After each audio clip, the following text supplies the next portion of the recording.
Iran nuclear deal, Israel attacks Iran as talks progress. Naftali Bennett said Iran's regime of brutal hangmen wants nuclear weapons, something Iran has repeatedly denied.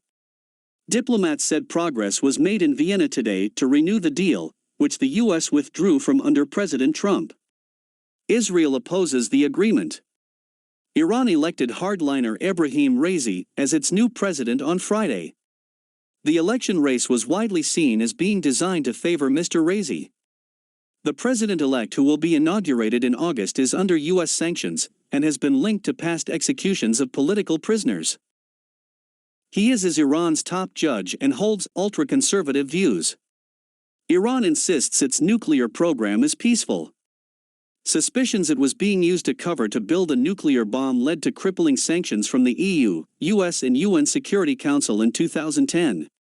5 years later, Iran reached a deal with 6 powers, the US, UK, France, China, Russia and Germany, that saw it limit its nuclear activities in return for sanctions relief. Israel, however, condemned the deal. Former U.S. President Donald Trump unilaterally withdrew from the agreement in 2018 and brought back in the tough sanctions. His successor Joe Biden is now looking for a way for the U.S. to rejoin. Negotiators from the 6 signatory countries and Iran have been holding talks in Austria's capital Vienna since April. Iran and Israel have been in a long-running shadow war, which has resulted in both countries taking part in tit-for-tat actions, but so far avoiding all-out conflict.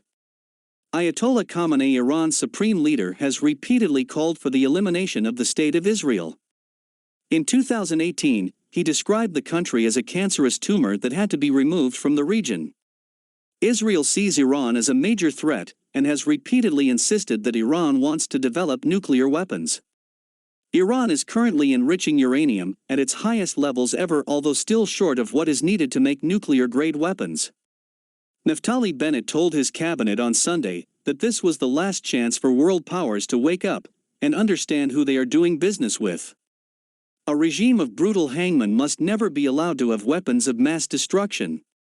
Recently, the hostilities between the two countries have escalated again.